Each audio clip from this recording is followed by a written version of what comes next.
Hello students. आज का हमारा जो टॉपिक है वो है फार्मुलेटिंग क्वेश्चंस या प्रश्नों का निर्माण। आप जानते हो कि असेसमेंट या इवैल्यूएशन के टूल्स के रूप में हम क्वेश्चंस को यूज करते हैं। अगर क्वेश्चन सही ना हो, अच्छे ना हो, तो मूल्यांकन भी सही प्रकार से नहीं हो सकता। यानी जो क्वेश्चंस या जो प्रश्नों का निर्माण हम करते हैं वो रिलायबल भी होना चाहिए और वैलिड भी होना चाहिए उस पर्टिकुलर टेस्ट के लिए, जिस टेस्ट को, जिस एग्जाम को हम कंडक्ट कराते हैं प्रश्नों के माध्यम से। ठीक है, आपने इंटर्नशिप के समय देखा भी था कि आप तरह तरह के प्रश्न क्लासरूम टीचिंग के समय बच्चों से करते हैं। नॉर्मली लेसन प्लान में भी अगर आप ध्यान से देखो तो प्रश्नों की या क्वेश्चंस की एक पूरी पूरी वैरायटी होती है। इंट्रोडक्टरी क्वेश्चंस है, क्वेश्चन फॉर लेसन डेवलपमेंट है ना, विकासात्मक प्रश्न, प्रस्तावना के प्रश्न, बोध के प्रश्न, कॉम्प्रहेंसिव क्वेश्चंस हैं, या इवेल्युएशन के क्वेश्चंस हैं, या होमवर्क के क्वेश्चंस हैं। ठीक है, तो जब टीचर क्लास में पढ़ाता है तो बिफोर और रीड बिफोर टीचिंग भी क्वेश्चन करता है, टीचिंग के समय भी क्वेश्चन करता है, और टीचिंग के बाद में भी क्वेश्चन करता है ना। प्री, इंटर एंड पोस्ट वो क्वेश्चनिंग करता है। तो हर क्वेश्चंस का करने का, हर प्रश्न के पूछने का उद्देश्य अलग होता है, हर प्रश्नों की डिजाइन अलग ढंग से होती है। तो आज की पूरी क्लास में हम लोगों का पूरा फोकस यही होगा कि प्रश्न क्या है, प्रश्नों का निर्माण हमें किस प्रकार करना चाहिए, प्रश्नों की, एक अच्छे प्रश्न में की विशेषता क्या होती है, और हम प्रश्नों को कैसे कंस्ट्रक्ट करें। हम इन्हीं सारी बातों पे आज चर्चा करने वाले हैं। तो अगर आप स्क्रीन पे देख रहे हो अगर अपने, तो एक एग्जांपल्स है कि लैंग्वेज ऑफ क्वेश्चनिंग, यानी अगर हम प्रश्नों का निर्माण करें तो प्रश्नों का लैंग्वेज क्या होना चाहिए। एक उसका उदाहरण आपकी स्क्रीन पे दिख रहा है, जैसे मैं सोचता हूँ कि dash dash dash dash, I wonder. आगे आप कंटिन्यूअस कर ले क्वेश्चन। क्वेश्चन हम क्यों से भी शुरू कर सकते हैं, व्हाई से भी क्वेश्चन बना सकते हैं। व्हाट डज दिस मीन, या इसका क्या अर्थ है, या इसका क्या मतलब है, या इससे आप क्या समझते हो। ऐसे करके भी हम प्रश्नों का निर्माण कर सकते हैं। आपके सवाल ने मुझे सोचने पर मजबूर कर दिया। Your question made me think of dash dash dash, है ना। कैसे, हाउ कम डैश डैश, ऐसे, ऐसा क्यों है, व्हाई इज इट दैट, कैसा है डैश डैश, जैसा dash dash, how is dash like dash, क्या होगा मगर, अगर, what would happen if dash dash dash. तो आप क्या देख रहे हो, आपने अपनी पूरी पढ़ाई में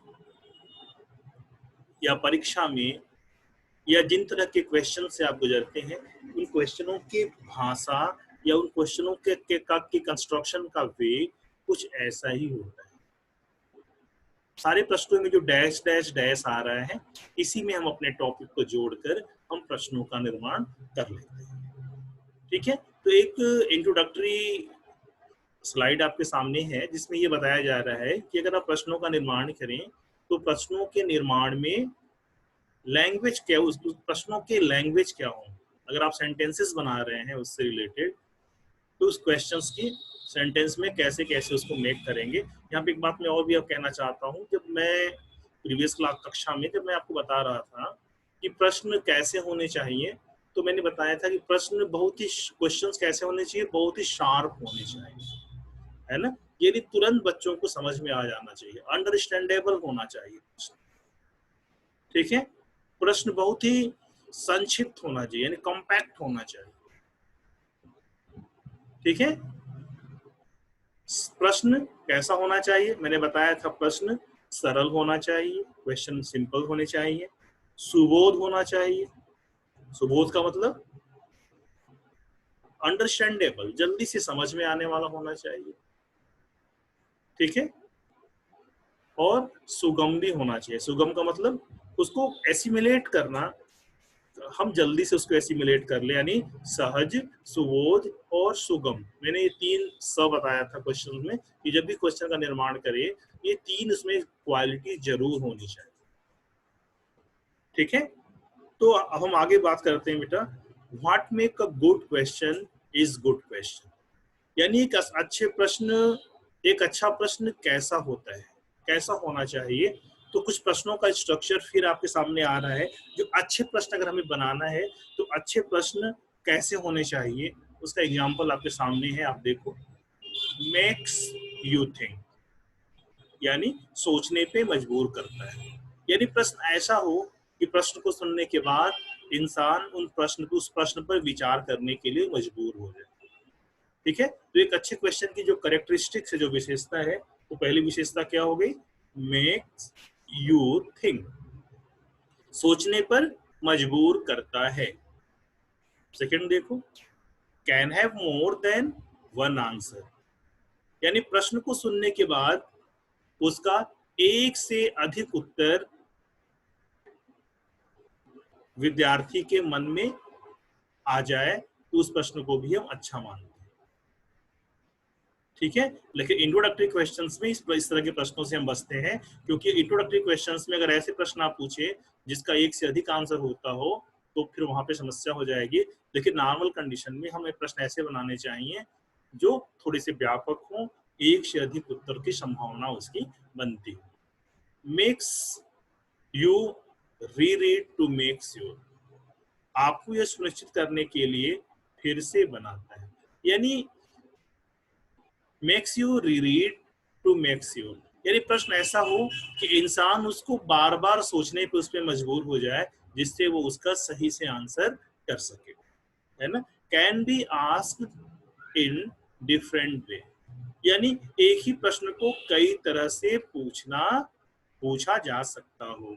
प्रश्न ऐसा हो कि उसे हम कई तरह से उसको हम बच्चों के सामने प्रेजेंट कर सकते हो। जो प्रश्नों को कई तरह से बच्चों के सामने रिप्रेजेंट करते हैं तो बच्चों को ये अच्छे समझ में आ जाता है कि टीचर एक्चुअल क्या पूछना चाहता है।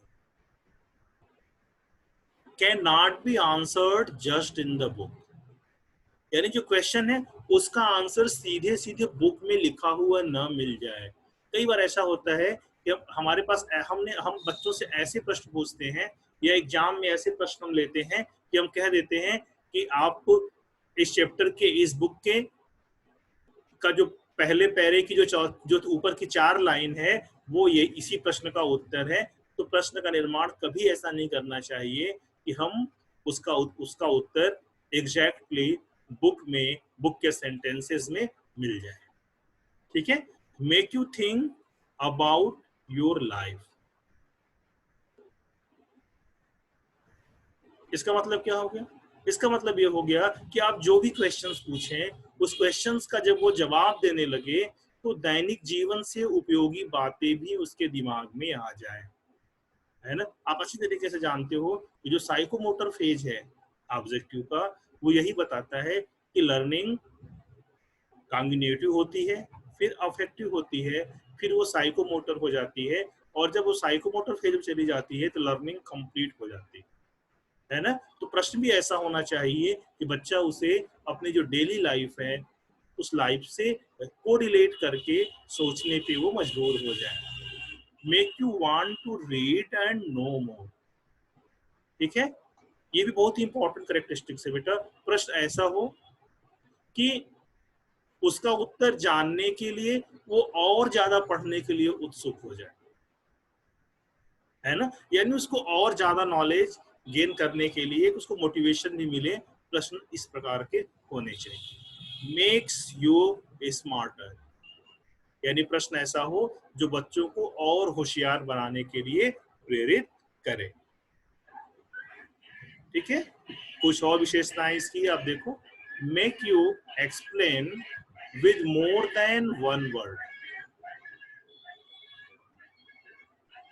ठीक है, यानी जो विद्यार्थी है,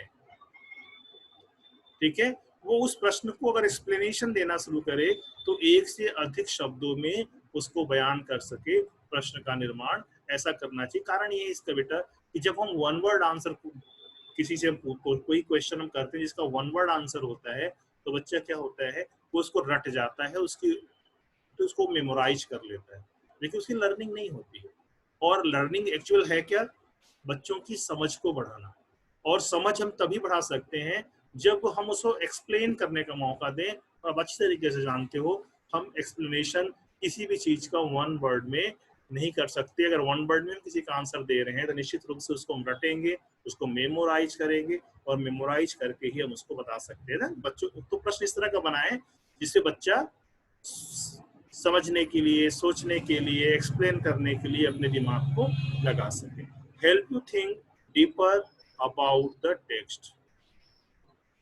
बच्चों को पाठ को या अपने विषय को या अपने टॉपिक को गहराई से सोचने पर मजबूर कर सके, ऐसे होने चाहिए। ठीक है, नेक्स्ट है promote discussion and sharing of other opinion are not answer quickly. यानी प्रश्नों का आंसर क्विकली नहीं आना चाहिए। फिर वही यही बात हो रहा है, मेमोराइजेशन से बचना चाहिए, हमें रटने पर बहुत ज्यादा जोर नहीं देना चाहिए। जब हम प्रश्न उस तरह का पूछेंगे तो बच्चे भी उसी तरह की टेंडेंसी अपने अंदर रखते हैं। तो यहाँ पे डिस्कशन, परिचर्चा, आपस में राय साझा करना, कोऑपरेटिव लर्निंग, इन सारी चीजों को प्रमोट करने के लिए क्वेश्चन बनाना चाहिए। अगर हम क्लास में कोई क्वेश्चन ही बच्चों से पूछें तो किसी एक बच्चे से पूछ के केवल चुप नहीं रह जाना चाहिए, उसे हम को 2, 3, 4, 5 बच्चों तक या पूरी क्लास तक उसको डिलीवर करना चाहिए। और क्लास के हर कोने से, हर हिस्से से हमें उसका आंसर लेकर उसके लिए एक साझा उत्तर या साझा राय या एक ओपिनियन तैयार कराना चाहिए।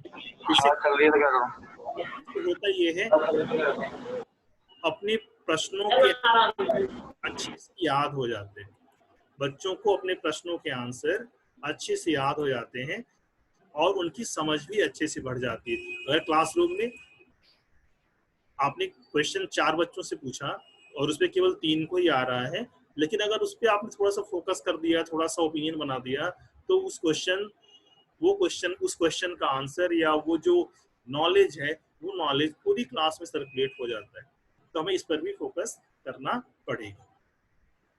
ठीक है, can be asked in different way, ये बात पहले भी हो चुकी है, यहाँ फिर से दोबारा आ रहा है। यानी प्रश्नों को हमें कई प्रकार से पूछने का प्रयास करना चाहिए। Are like a good workout, they are hard but make you feel great after you answer them। यानी प्रश्न ऐसा होना चाहिए जिससे बच्चों की का पूरा एक तरह से मेंटल एक्सरसाइज या ब्रेन स्टॉर्मिंग हो सके, मानसिक उद्वेलन उनका हो सके, या पूरा का पूरा वो मानसिक अभ्यास कर सके। प्रश्न ऐसा होना चाहिए, क्योंकि आप जानते हो जितना ज्यादा मेंटल एक्सरसाइज होती है, चीजें उतनी ही कॉन्सेप्चुअलाइज हो जाती हैं, चीजें उतनी ही अच्छे से बच्चों को समझ में आने लगती है, उसका सामर्थ्य उतना ही अच्छा बच्चों को क्लियर हो जाता है। ठीक है ना, इसलिए प्रश्न ऐसा पूछें जिसमें मेंटल एक्सरसाइज ज्यादा हो, क्योंकि जैसे ही मेंटल एक्सरसाइज ज्यादा होगी तो वो लॉजिकली अपने को कैपेबल बनाने लगेंगे, उनकी मेंटल ग्रोथ होनी शुरू हो जाएगी, उनका माइंड शार्प होने लगेगा। ठीक है, ये सारे प्रश्नों के वो प्रकार थे जो पूछा गया। और कुछ विशेषताएं और भी है बेटा, आपकी स्क्रीन पे आ रही है, जैसे है गो वे बियॉन्ड द बुक। यानी जब भी हम बच्चों से क्वेश्चन पूछें तो टू द टॉपिक और टू द पॉइंट क्वेश्चन न करें, क्योंकि जब हम क्लास में टीचिंग करते हैं तो टुवर्ड्स द टेक्स्ट बुक ही हम टीचिंग करने का काम करते हैं, जनरली टीचिंग करने का काम करते हैं। यानी हमारे अध्यापन में व्यापकता नहीं रहती, जनरली नहीं रहती। तो यहाँ पे एडवाइस है, जब भी हम क्लास में पढ़ाएं तो थोड़ा सा कंप्रहेंसिव टीचिंग करें, यानी व्यापक रूप से हम चीजों को क्लियर करने की कोशिश करें, और प्रश्न भी हम उसी तरह से पूछें। ठीक है, उन प्रश्नों की बजाय ऐसे प्रश्नों को हमें पूछना चाहिए जो थोड़े से व्यापक हो। उसका आंसर पाने के लिए बच्चों को कुछ ज्यादा एक्सरसाइज करना पड़े, केवल और केवल वो अपने टेक्स्ट बुक पे ही डिपेंडेंट न रह जाए, इसका हमें ध्यान देना चाहिए। तो प्रश्न कैसा बनाए? प्रश्न बनाते समय एक कैरेक्टरिस्टिक्स ये भी है, गो वे बियॉन्ड द बुक, यानी पुस्तक से के आगे जाके, पुस्तक के बाहर जाकर भी हमें उस टॉपिक से रिलेटेड प्रश्नों को जरूर पूछना चाहिए। Require you to think about the world and your life, आपको दुनिया और अपने जीवन के बारे में सोचने की आवश्यकता है। फिर वही बात यहाँ पे आ रही है कि हम जब भी क्वेश्चन करें, क्वेश्चन इस तरह से करें कि वो समाज, पढ़ाई और हमारे दैनिक जीवन सबको वो कोरिलेट करते हुए आगे चले। ठीक है, the answer is flexible and can be change when you discuss it, यानी जो बच्चों का जवाब हो, जवाब कैसा हो, प्रश्न इस प्रकार से बनाए कि जो बच्चों का जवाब हो बहुत ही फ्लेक्सिबल हो, उस पर डिस्कशन हो सके, उस पर चर्चा हो सके, है ना। यानी वही यहाँ बात फिर से कही जा रही है कि वन वर्ड आंसर से हमें बचना चाहिए और क्वेश्चन ऐसे करने चाहिए जिसको हम डिस्क्राइब कर सकें, डिस्कस कर सकें, एनालाइज कर सकें, सिंथेसाइज कर सकें और उसको उसको हम एक्सप्लेन कर सकें। ऐसे प्रश्नों का निर्माण हमें करना चाहिए। ठीक है, make you think about other book you have read, help you to compare with you learn from the other place. ठीक है, क्या आप अन्य पुस्तकों के बारे में सोचते हैं जो अपने अन्य स्थानों से सीखी हुई चीजों की तुलना के लिए पढ़ी है? यानी फिर वहां वही बात आ रही है, देखो अगर हम, आपने अगर लाइब्रेरी आपने पढ़ी है, आपने अगर पुस्तकालय पढ़ा है, तो उसमें आपने पढ़ा होगा कि लाइब्रेरी में पुस्तक कई तरह की होती है। टेक्स्ट बुक होता है, रेफरेंस बुक होती है, इंसाइक्लोपीडिया होती है, ठीक है, एजुकेशनल या रिसर्च मैगजीन्स होती हैं, शिक्षाप्रद कहानियों की किताब होती हैं, टेल्स और स्टोरी की किताबें होती हैं, इंटरनेट पे ढेर सारी एजुकेशनल इंफॉर्मेशन होती है, यूट्यूब के एजुकेशनल वीडियोज होते हैं। ये सब कुछ मिलकर किसी विषय में किसी बच्चे को पक्का बनाता है। ठीक है, तो हमें बच्चों को इस तरफ उनको डाइवर्ट करना है कि वो केवल उस किताब पर ही डिपेंडेंट ना हो, उस किताब से बाहर की दुनिया में जाएं और टीचर के द्वारा पढ़ाए गए नॉलेज या जो उनकी टेक्स्ट बुक में नॉलेज है, उस नॉलेज को बाहर के नॉलेज से कंपेयर करें। यानी इस तरह के हम जब प्रश्न का निर्माण करेंगे, एक्चुअल होता क्या है, जनरली जो बच्चा है वो हमेशा एग्जामिनेशन ओरिएंटेड होता है। ठीक है, अगर हम प्रश्नों का स्वरूप इस तरह से अगर व्यापक कर दें तो निश्चित रूप से विद्यार्थी को भी व्यापकता के साथ पढ़ना पड़ेगा। कुछ इसी तरह का कॉन्सेप्ट बेटा ओपन बुक एग्जामिनेशन में भी, ओपन बुक एग्जामिनेशन भी के भी क्वेश्चंस कुछ इसी तरह के क्वेश्चंस होते थे। ठीक है, किसी एक निश्चित किताब या किसी एक वन वर्ड आंसर या कहीं, या बहुत ही पर्सनलाइज क्वेश्चन नहीं हुआ करते थे। क्वेश्चन जो भी होते थे वो थोड़ी सी डाइवर्सिटी लिए हुए होते थे। ठीक है, अब हम यहाँ पे क्वेश्चंस के प्रकार की बात करते हैं। यहाँ है बेटा बिफोर एंड आफ्टर क्वेश्चन, यानी एक कक्षा में प्रश्न कितनी बार पूछे जा सकते हैं। तो आप देख रहे हो यहाँ पे आंसर आ रहा है before I read, during my reading and after reading, यानी किसी बच्चे के पढ़ने से पहले, पढ़ाई के समय और पढ़ने के बाद हम बच्चों से क्वेश्चन आंसर कर सकते हैं। ये तीन अवस्थाएं ऐसी होती हैं जिसमें शिक्षक बच्चों से प्रश्न पूछता है और बच्चे उस प्रश्न का जवाब देते हैं। अब यहाँ स्क्रीन पे नेक्स्ट आपका पॉइंट आ रहा है टाइप ऑफ क्वेश्चन, यानी प्रश्नों के प्रकार कौन कौन से होते हैं, कितने प्रकार के प्रश्न हम बना सकते हैं और कितने प्रकार के प्रश्न हम बच्चों से पूछ सकते हैं। तो कुछ प्रश्नों के प्रकार आपकी स्क्रीन पे शो हो रहे हैं। तो पहला प्रकार है एसेंशियल क्वेश्चंस या आवश्यक प्रश्न, इलेबोरेटेड क्वेश्चंस या विस्तृत प्रश्न, क्लैरिफिकेशन क्वेश्चंस या स्पष्टीकरण के प्रश्न, काल्पनिक प्रश्न या हाइपोथेटिकल क्वेश्चंस, स्ट्रेटजिक क्वेश्चन या रणनीतिक प्रश्न, प्रॉब्लमिंग क्वेश्चन या समस्यात्मक प्रश्न, प्लानिंग क्वेश्चन या योजना के प्रश्न, अनआंसरेबल क्वेश्चंस या अचूक प्रश्न, प्रोवोकेटिंग क्वेश्चंस या उत्तेजक प्रश्न। अब देखो जो प्रश्नों के ये प्रकार है बेटा, इन प्रकारों में से कई तरह के प्रश्नों का इस्तेमाल हम जनरली अपने डेली के क्लासरूम लेक्चर में हम करते हैं। जैसे प्रोवोकेट करने का काम हम बच्चों को करते हैं, बच्चों को स्टिमुलेट करने का काम करते हैं, बच्चों को प्रोवोकेट करने का काम करते हैं। क्यों?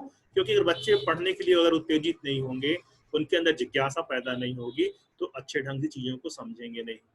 ठीक है, इसी प्रश्न को हम क्वेश्चन फॉर क्लास डेवलपमेंट भी कहते हैं, इसी प्रश्न को हम विकासात्मक प्रश्न भी कहते हैं। ठीक है, ऐसे ही अगर हम प्रश्नों की बात करें तो क्लैरिफिकेशन क्वेश्चंस, अगर आप अगर लेक्चर स्किल की लेक्चर अगर मेथड में देखो तो लेक्चर मेथड में हम में एक तरीका ये भी है कि बच्चों से पहले हम प्रारंभिक प्रश्न कर लें और बच्चे उस प्रश्न का जवाब सही सही ना दे पाए तो उसको क्लैरिफाई करने के लिए हम उसे खुद से आंसर करें, तो स्पष्टीकरण के प्रश्न हम वहां पे इस तरह से हम पूछ लेते हैं, है ना। तो कुछ प्रश्नों के प्रकार हैं, लेकिन इसके साथ साथ कुछ प्रश्न के प्रकार और भी हैं, जैसे comprehensive question, evaluative questions, introductory questions, assignments questions. इन सारे क्वेश्चंस के जो प्रकार हैं, इन सारे क्वेश्चंस के माध्यम से हम बच्चों का असेसमेंट करने का प्रयास करते हैं। अब देखो कुछ जीनियस क्वेश्चंस या कुछ बहुत ही अच्छे प्रकार के क्वेश्चंस की कंस्ट्रक्शन आपकी स्क्रीन पे शो हो रहे हैं, आप इसको एक बार रीड कर सकते हैं। देखो क्वेश्चन कैसे हैं, क्या कारण है, कर सकते हैं, is the reason for, can, क्या आप, वुड यू रेदर, इसे क्या लगेगा, what would I take to, संभव हो अगर, क्या यह संभव है, would dash dash dash be possible if it is possible to, could, how can, what is your opinion about, is it right to, I wonder when, I am wondering if, how could it, why are, if I dash could dash, what can। इधर देखो हिंदी में, संभव होगा अगर, क्या यह संभव है, सकता है, कैसे, आपकी क्या राय है, क्या यह सही है, मुझे आश्चर्य है कि कब, मैं सोच रहा हूं अगर, यह कैसे हो सकता है, क्यों, अगर मैं कर सकता, क्या हो सकता है। आपने कई बार देखा होगा कि जब आप लेसन प्लानिंग करते हो उसमें प्रश्नों का निर्माण आप सही सही नहीं कर पाते, उसके सही सही वर्ड नहीं आ पाते। कई बार कमेंट भी आपको मिलते हैं कि प्रश्नों का निर्माण सही ढंग से करो, सटीकता से करो, प्रश्नों में जो है शार्पनेस लाओ, टू द पॉइंट क्वेश्चन बनाओ। इस तरह के इंस्ट्रक्शन या इस तरह के कमेंट्स आपको लेसन प्लान में मिलते हैं। तो यहाँ पे बेटा पूरा एक तरह की एक्सरसाइज है, यहाँ पे एक तरह से ढेर सारे एग्जाम्पल्स दिए हुए हैं और इन सेंटेंसेज या इन एग्जाम्पल्स का इस्तेमाल करके हम प्रश्नों का निर्माण अच्छे से कर सकते हैं। क्योंकि आप देख रहे हो हर प्रश्न को कैसे शुरू करना है और कैसे खत्म करना है उसका पूरा सिस्टम दिया हुआ है। बस हमें करना ये यहाँ पे कि डैश डैश डैश में अपने उस सब टॉपिक या टॉपिक से कोरिलेट करके हम प्रश्नों का निर्माण कर लेते हैं। देखो ऐसा ही एक बंच और आपके सामने भी आ रहा है, उसको भी आप स्क्रीन पर देखो ध्यान से। देखो आ रहा है, what if, I wonder why, if, what is that, when is it, who could, how is, like, when is, that could happen if it were possible, are there, why is, how, where did you, do you, does it matter, if, when is it। ऐसे ही देखो हिंदी में, क्या हो अगर, मुझे आश्चर्य है कि, अगर, वह क्या है, यह कब है, कौन कर सकता है, कैसा है, कब है, क्या हो सकता है, अगर यह संभव था, वहाँ है, यही वजह है कि, किस तरह, जहाँ किया, क्या आप, क्या फर्क पड़ता है, अगर, यह कब है। आप देख रहे हो ये सारे प्रश्नों का के प्रकार हैं, यानी प्रश्नों एक तरह से एक गाइडलाइन है। अगर आप अच्छे प्रश्न बनाना चाहें तो जो प्रश्नों का जो एक तरह से डिजाइन आपके सामने आ रहा है, इन क्वेश्चंस की डिजाइन का इस्तेमाल करके, तो कोई यहाँ पे है, या ये वाले सारे सारे पैटर्न हैं। कुछ पैटर्न आपको आगे भी मैंने बताया था एकदम शुरू में, देखो कुछ पैटर्न यहाँ पर भी हैं। इन पैटर्न्स का यूज करके हम प्रश्नों का, अच्छे प्रश्नों का हम निर्माण आसानी से कर सकते हैं।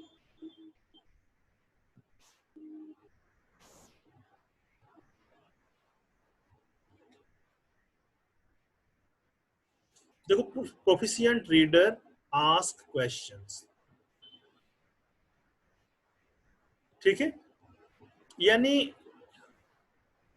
अगर हमें प्रश्नों को सही ढंग से बनाना है तो हमें कहाँ कहाँ फोकस करना चाहिए। अगर हम प्रोफिशिएंट रीडर्स आस्क क्वेश्चन, जो प्रोफिशिएंट रीडर्स हैं, जो अच्छे पढ़ने वाले हैं, वे क्वेश्चंस किस तरह से पूछते हैं, उसका यहाँ पे एक थोड़ा सा डिजाइन आपके सामने है। जैसे clarify meaning, speculate your text, not read, determine an author style, intent, purpose, locate specific information, focus attention, stay engaged in text, deepen their understanding to content, make meaningful connections। ठीक है, यानी जो बच्चे हैं वो बच्चे भी कुछ कुछ तरह के क्वेश्चंस क्लासरूम में करते हैं। वे क्वेश्चंस किस तरह के होते हैं हमें ये भी जानना आवश्यक है। तो जब भी बच्चे क्वेश्चन पूछते हैं तो कैसे पूछते हैं, क्लैरिफाइंग मीनिंग, यानी इसका स्पष्ट अर्थ बता दीजिए। ठीक है, लेखक की शैली क्या है, इरादा क्या है, क्या उद्देश्य है, इसकी विशेष जानकारी क्या है, ध्यान केंद्रित करना। ठीक है, ये सारी चीजें जो आपकी स्क्रीन पे है, ये सारी चीजें प्रोफिशिएंट रीडर्स क्वेश्चन करते हैं। ठीक है, अब बात आती है बेटा क्वेश्चंस होमवर्क या क्वेश्चन फॉर होमवर्क। होमवर्क के क्वेश्चन कैसे होने चाहिए, मैंने आपको कई बार बताया है कि जो होमवर्क के क्वेश्चंस होते हैं वो एक्टिव होने चाहिए। एक्टिव का मैंने सेंस बताया था कि विद्यार्थी केवल मेमोराइज करके उसका आंसर न लिख दे, थोड़ा सा मेंटल एक्सरसाइज भी उसे क्वेश्चन को सॉल्व करने में करना पड़े, ऐसे प्रश्न को हमें होमवर्क में देना चाहिए। ठीक है, दूसरा, हम जब होमवर्क के क्वेश्चन हम डेवलप करने लगे, हमें इस पे फोकस करना चाहिए जो हम होमवर्क दे रहे हैं वे पूरे पूरे टॉपिक का प्रतिनिधित्व करें, है ना। यानी कहने का मतलब ये है कि जब हम प्रश्नों का निर्माण करें होमवर्क के लिए तो अभी जरूर इस पर ध्यान दें कि हमने आज की क्लास में जितनी भी बातें पढ़ाई हैं जनरली वो सारी बातों को वो क्वेश्चन कवर कर ले। यानी क्वेश्चंस को हमें इस तरह से कंस्ट्रक्ट करना चाहिए कि उस दिन की क्लास में पढ़ाई गई सारी बातों को वो कवर कर ले, जिससे तो हम कह सकते हैं कि हमारा जो प्रश्न है वो आज की पूरी कक्षा का प्रतिनिधित्व कर रहा है। ठीक है, प्रतिनिधित्व कब करेगा? तभी करेगा जब सारे के सारे वो सिलेबस टीचिंग पॉइंट्स को वो होमवर्क कवर कर लेगा। तो होमवर्क बनाते समय में क्या ध्यान देना है? दो बातों का ध्यान देना है। पहला ये कि जो होमवर्क के क्वेश्चंस हो वो एक्टिव हों, जिसे बच्चा खुद से एक्सप्लेन कर सके, थोड़ी मेंटल एक्सरसाइज कर सके, थोड़ा उसे डिस्क्राइब कर सके। और दूसरा, क्वेश्चंस का निर्माण बनाते समय इस बात पे पूरा पूरा हमें फोकस करना चाहिए या एम्फेसाइज होना चाहिए कि जो हम प्रश्न बनाए वो प्रश्न पूरे टॉपिक को निश्चित रूप से कवर करें। ठीक है, तो आज की क्लास में हम लोगों ने देखा कि क्वेश्चंस क्या होते हैं, क्वेश्चन के प्रकार क्या होते हैं, अच्छे क्वेश्चंस में कौन कौन सी विशेषता होनी चाहिए, और अच्छे प्रश्न के निर्माण से जुड़े हमने कुछ आइडियल कंस्ट्रक्शन भी हमने देखा। हमने क्वेश्चंस बनाने के, क्वेश्चन मेकिंग के फॉर्मेट्स भी हमने देखे कि इन फॉर्मेट्स का इस्तेमाल करके हम प्रश्नों का निर्माण अच्छी प्रकार से कर सकते हैं। ठीक है, तो आज की पूरी पढ़ाई यहीं तक है। अगर कोई डाउट है तो आप डिस्कस कर